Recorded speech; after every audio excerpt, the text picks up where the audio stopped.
শ্লোক। জ্ঞেয়ং যৎ তৎ প্রবক্ষ্যামি যদ্গীতামৃতমশ্নুতে অনাদিমৎ পরম ব্রহ্ম ন সত্তা ন সদুচ্যতে। শ্রীল প্রভুপাদকৃত অনুবাদ এবং তাৎপর্য। জগৎগুরু শ্রীল প্রভুপাদ কি জয়। তো আমরা ইতিপূর্বে ত্রয়োদশ অধ্যায়ের যে 12 নম্বর শ্লোক অব্দি অধ্যয়ন করেছি।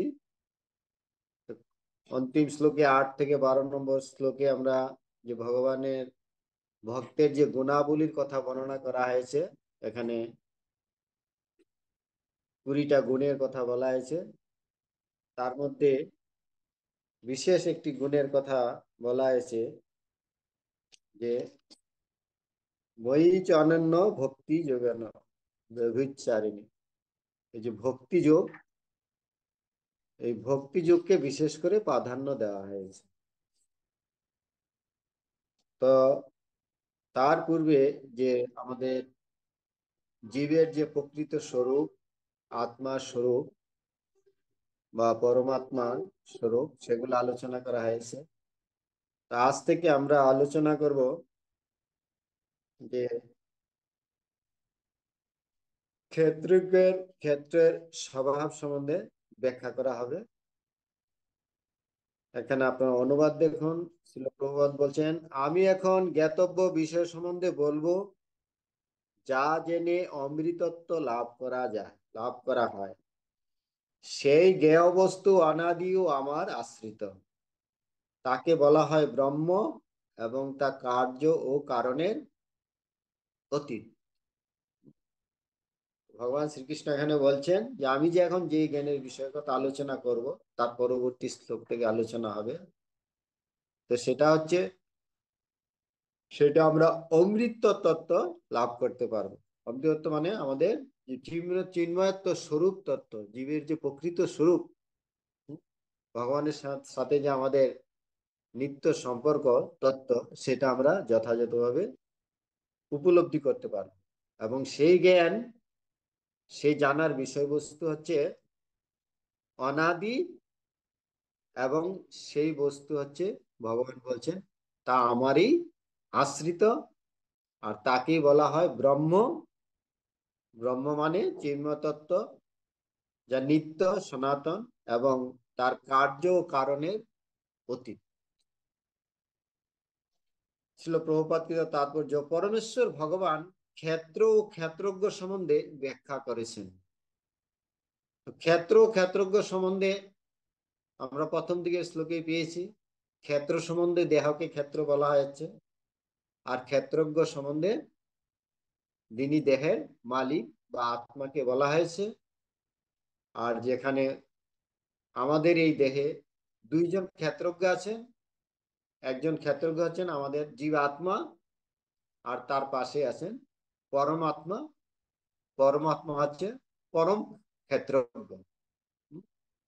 ক্ষেত্রজ্ঞ মানে এই দেহকে যিনি জানেন, তিনি হচ্ছেন ক্ষেত্রজ্ঞ। আর যিনি সমস্ত দেহ সম্বন্ধে জানেন, তাকে বলা হয় পরম ক্ষেত্রজ্ঞ। এই বিষয়গুলো আমরা পূর্ববর্তী শ্লোকে জেনে এসেছি, এবং তিনি ক্ষেত্রজ্ঞকে জানবার পন্থাও ব্যাখ্যা করেছেন। এখন এখানে তিনি জ্ঞাতব্য বিষয় আত্মা ও পরমাত্মা উভয়ের সম্বন্ধে ব্যাখ্যা দিতে শুরু করেছে। এখন আত্মার যে স্বভাবটি এবং পরমাত্মার সাথে আত্মার যে সম্পর্ক, সেই বিষয় নিয়ে পরপর শ্লোকে আলোচনা করা হবে।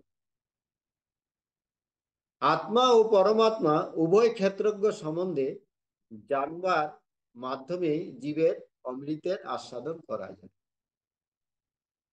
আত্মা এবং পরমাত্মার উভয়ের সম্বন্ধে ব্যাখ্যা দিতে শুরু করেছেন। আত্মা ও পরমাত্মার উভয় ক্ষেত্রজ্ঞ সম্বন্ধে জানবার মাধ্যমে জীবের অমৃত আস্বাদন করা যায়। এই যে জীবাত্মার সাথে যে পরমাত্মার প্রকৃত সম্পর্ক, সেটাই হচ্ছে প্রকৃত জ্ঞান। আমরা প্রথমত এই আধ্যাত্মিক জীবনের প্রথম আমাদের শুরু হয়, আমরা এই দেহ নই, আমরা হচ্ছি আত্মা। হুম? আমরা হচ্ছি ভগবানের নিত্য অংশ আত্মা। এই দেহ হচ্ছে অনিত্য, আত্মা হচ্ছে নিত্য, এবং এই আত্মা হচ্ছে পরমাত্মার নিত্য অংশ। এবার দ্বিতীয় অধ্যায়ে ব্যাখ্যা করা হয়েছে যে জীব নিত্য, এখানেও সেই তত্ত্ব প্রতিপন্ন করা হয়েছে। আমরা দ্বিতীয় অধ্যায়ে করেছি, দ্বিতীয় অধ্যায়ের মূল বিষয়বস্তু ছিল দেহ এবং আত্মার মধ্যে পার্থক্য। দেহ হচ্ছে অনিত্য, আত্মা হচ্ছে নিত্য। সেখানে একটি শ্লোক আছে, দ্বিতীয় অধ্যায় আমরা পড়েছি, দ্বিতীয় অধ্যায়ের 20 নম্বর শ্লোকে, ন জায়তে ম্রিয়তে বা কদাচিন, নায়ং ভূত্তা ভবিতা বা নো ভূয়, অজনিত্য শাশ্বতয় পুরানো, ন হন্যতে অন্নমানে শরীরে। হুম? ন জায়তে ম্রিয়তে, এই আত্মার কখনো জন্ম হয় না বা মৃত্যু হয় না। হুম? তার উৎপত্তি হয় না এবং বিনাশও হয় না। যার জন্ম হয় তার মৃত্যু হয়। হুম? কিন্তু যার জন্ম হয় না তার মৃত্যু হয় না। এই জন্ম মৃত্যু হচ্ছে আমাদের এই দেহের পরিবর্তন। আত্মার কোনো জন্ম হয় না, পরিবর্তন হয় না। সেই উপলক্ষে এখানে দ্বিতীয় অধ্যায়ে আলোচনা আছে যে জীব নিত্য। এখানেও সেই তত্ত্ব প্রতিপন্ন করা হয়েছে। জীবের নির্দিষ্ট জন্মক্ষণ খুঁজে পাওয়া যায় না। পরমেশ্বর ভগবান থেকে কিভাবে জীবাত্মার প্রকাশ হলো তাও কোনো ইতিহাস নয়। কেউ প্রশ্ন করতে পারে যে জীবাত্মা কবে প্রকাশিত হয়। ভগবান যেরকম অনাদি, অনাদি কাল থেকেই ভগবানেরও নিত্য অংশ জীবাত্মা অবস্থিত। তার কোনো ইতিহাস নেই যে অতদিন আগে আত্মার উৎপত্তি হয়েছে। এই সৃষ্টিতে ভগবানের যে ভূত্তা ভূত্তা প্রলীয়তে এই জগৎ প্রকাশিত হচ্ছে এবং অপ্রকাশিত হচ্ছে, এটা যে কতদিন ধরে চলছে, তার যে উৎপত্তির ইতিহাস কি, সেটা শাস্ত্রে কোনো এরকম প্রমাণ নেই। কিন্তু আমাদের এইটুকু জানতে হবে, জীব নিত্য এবং সে অনাদিকাল থেকে এই জড়জগতের সংস্পর্শে এসে প্রকৃতির 3 গুণের দ্বারা সে জন্ম মৃত্যুর চক্রে আবর্তিত হচ্ছে। পরমেশ্বর ভগবান থেকে কিভাবে জীবাত্মার প্রকাশ হলো তারও কোনো ইতিহাস নেই, তাই তা অনাদি। ভগবান যেরকম অনাদির আদি গোবিন্দ, ঈশ্বর পরম কৃষ্ণ সচ্চিদানন্দ বিগ্রহ, অনাদির আদি গোবিন্দ সর্ব কারণ কারণ, ভগবান হচ্ছেন সমস্ত কারণের কারণ। ভগবান হচ্ছেন অনাদির আদি গোবিন্দ। অনাদির আদি মানে যার কোনো আদি নেই। সেরকম অনাদির আদি, সেরকম আদিও হচ্ছেন জীব অংশ, ভগবানের যে অংশ, নিত্য অংশ আত্মা, সেও অনাদি। তো বৈদিক শাস্ত্রে তার সত্যতা প্রতিপন্ন করে বলা হয়েছে, সেটা দ্বিতীয় অধ্যায়ে, ন জায়তে ম্রিয়তে বা বিপর্ষিত, এটা কঠোপনিষদে বলা হয়েছে 1:2-18। দেহের জ্ঞাতার কখনো জন্ম হয় না, কখনো মৃত্যু হয় না, এবং সে পূর্ণ জ্ঞান।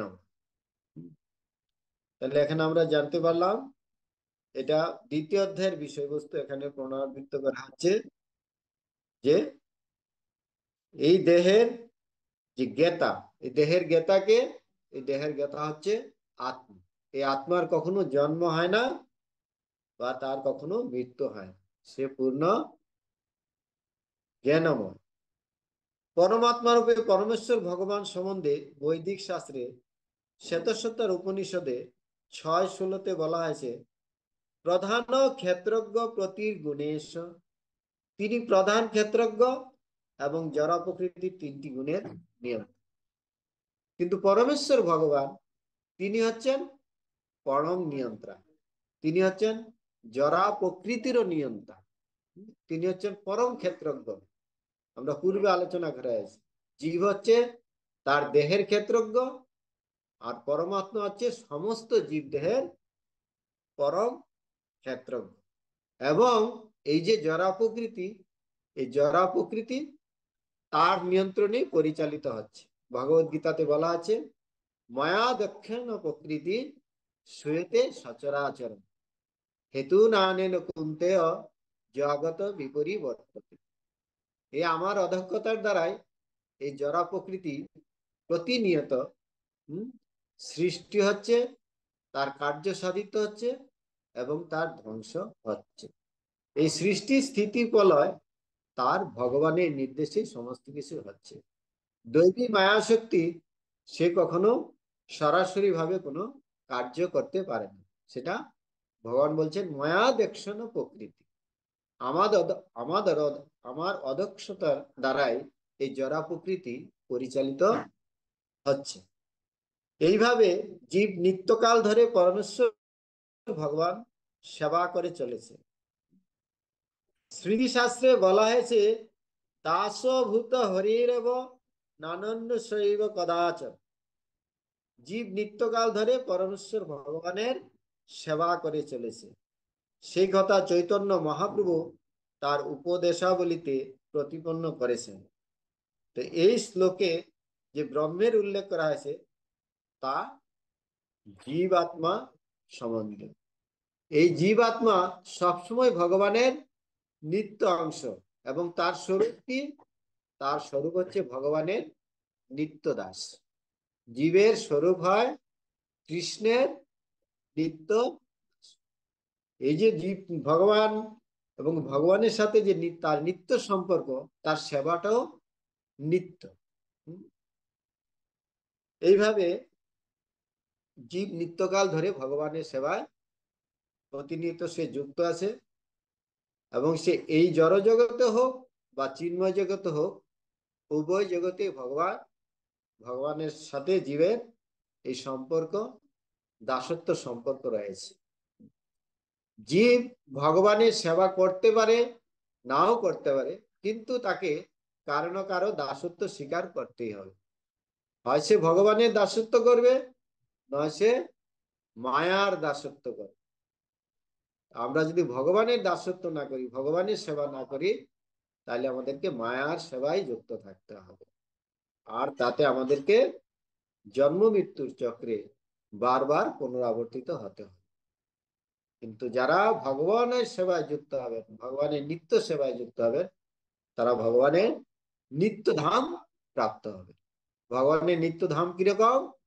ভগবান বলছেন, ন তদ ভাসয়তে সূর্য ন শশাঙ্ক ন পাবক যদ্গত্যা ন নিবর্তন্তে তদ্ধাম পরম। আমার ধাম হচ্ছে সেই পরম ধাম, যেখানে সেখানে সূর্যের আলো আলোকিত হয় না, সেখানে সূর্যের দ্বারা আলোকিত করতে হয় না, চন্দ্রের দ্বারা আলোকিত করতে হয় না, কোনো বৈদ্যুতিক আলোর কোনো প্রয়োজন নেই। সেখানে ভগবানের তার চিন্ময় দেহের রশ্মি ছটায় সদা চির উদ্ভাসিত। সেটা হচ্ছে ভগবানের নিত্য ধাম। এইভাবে বুঝতে হবে যে জীব হচ্ছে বিজ্ঞান ব্রহ্ম, আর যার বিপরীত হচ্ছে আনন্দ ব্রহ্ম। জীব এই জড়া প্রকৃতিতে যতক্ষণ থাকছে, তাকে জড়া প্রকৃতিতে তাকে বিভিন্ন রকম সুখ এবং দুঃখ দুটাকেই তাকে অনুভব করতে হচ্ছে। এই জগতে জীব কখনো পূর্ণ সুখী হতে পারে না বা পূর্ণ দুঃখীও হতে পারে। কিন্তু ভগবান, তিনি সবসময় আনন্দময় ভাস্বর, তিনি সবসময় আনন্দময় ব্রহ্ম। এই জন্য জীব যদি পূর্ণ আনন্দের সাথে যুক্ত হতে পারে এবং ভগবত ধাম প্রাপ্ত হবে, তবে সে পূর্ণ আনন্দময় হতে পারে। বা এই জগতেও জীবাত্মা যখন ভগবানের পূর্ণ সেবায় যুক্ত হবে, সে আনন্দের উপলব্ধি আস্বাদন করতে পারে। এইভাবে আনন্দ ব্রহ্ম হলেন পরম ব্রহ্ম, পরমেশ্বর ভগবান। পরমেশ্বর ভগবান তিনি হচ্ছেন পূর্ণ আনন্দর ব্রহ্ম। জীবকে ব্রহ্ম বলা হচ্ছে, আর পরমাত্মাকে পরম ব্রহ্ম বলা হচ্ছে, বা ভগবানকে পরম ব্রহ্ম বলা হচ্ছে। গুণগত ভাবে জীব এবং ভগবান এক, কিন্তু পরিমাণগত ভাবে জীব হচ্ছে অণু, ভগবান হচ্ছেন বিভু। আর জীব এই জড়জগতে হচ্ছে ভগবান, ভগবানের যে নিত্য জীবাত্মা, এই জড়জগতে নিত্যবদ্ধ জীবাত্মা, কিন্তু ভগবান কখনো এই জড়া প্রকৃতির দ্বারা কখনো তিনি বদ্ধ হন। এখানে বলা হয়েছে গুণগত ভাবে আত্মা এবং পরমাত্মা এক চেতনায়। আত্মার লক্ষণ এখানে দেওয়া হয়েছে যে এই জীব এই দেহে আত্মা কিভাবে অবস্থান করছে তার লক্ষণ আমরা কিভাবে বুঝতে পারি। তার লক্ষণ আমরা বুঝতে পারি চেতনার মাধ্যমে। হম চেতনার মাধ্যমে পূর্বে আমরা আলোচনা করা হয়েছি যে আমাদের দেহের যে চেতনার অনুভূতির মাধ্যমে আমরা আত্মার উপস্থিতি অনুভব করতে পারি। যেমন আপনারা মনে করুন যে সকালবেলা ভোরের আকাশে সূর্য উদিত হওয়ার পূর্বে, আকাশে সূর্য উদিত হওয়ার পূর্বে যখন আমরা আলোর উদ্ভাসিত অনুভব করতে পারছি, কিন্তু আমরা সূর্য দেখতে পারছি না। হম সূর্য দেখতে পারছি না, আমরা আলো দেখতে পাচ্ছি। তার মানে কি বোঝা যাচ্ছে? যে আকাশে সূর্য উদিত হচ্ছে। এইভাবে সূর্য উদিত হওয়ার পূর্বেই আমরা উপলব্ধি করতে পারছি যে আকাশে সূর্য উদিত হচ্ছে। তদ্রূপ এই আত্মাকে যদি আমরা দেখে নাও দেখতে পারি দেহে, কিন্তু আমরা দেহের চেতনার মাধ্যমে আমরা বুঝতে পারি যে এই দেহে আত্মা আছে। যেমন দিনের বেলা যেমন আকাশে সূর্য মেঘে ঢেকে রেখেছে, দিনের বেলা সূর্য আকাশে মেঘে ঢেকে আছে, কিন্তু মেঘে ঢেকে থাকলেও কিন্তু বোঝা যাচ্ছে যে এখন দিনমান, এখন দিন। এখন সূর্য উদিত আছে। তদ্রূপ চেতনার মাধ্যমে আমরা এইভাবে জীব দেহের আত্মার উপলব্ধি করতে পারি। এইভাবে তার সিদ্ধান্ত দেওয়া হচ্ছে। এইভাবে জীবের স্বরূপ আমাদেরকে জানতে হবে এবং পরমাত্মার স্বরূপ আমাদেরকে জানতে হবে। আর এই স্বরূপ জেনে আমাদেরকে ভগবানের সাথে যে আমাদের নিত্য সম্পর্ক, সেই সম্পর্ক সেবায় আমাদেরকে নিত্য যুক্ত হতে হবে। তো এই বিষয়গুলা পরপর শ্লোকগুলাতে আমাদের বিস্তারিতভাবে আলোচনা করা হবে। এখানে বলা হয়েছে যে সেই জ্ঞাতব্য বিষয় আত্মা ও পরমাত্মা উভয় সম্বন্ধে ব্যাখ্যা দিতে ভগবান শুরু করছেন। তার পরপর শ্লোকগুলাতে 14 নম্বর শ্লোক থেকে আমরা জানতে পারবো যে জীবাত্মা এবং পরমাত্মার মধ্যে কি পার্থক্য আছে। এভাবে পরপর কালকে আপনারা 14 নম্বর শ্লোক পড়ে আসবেন।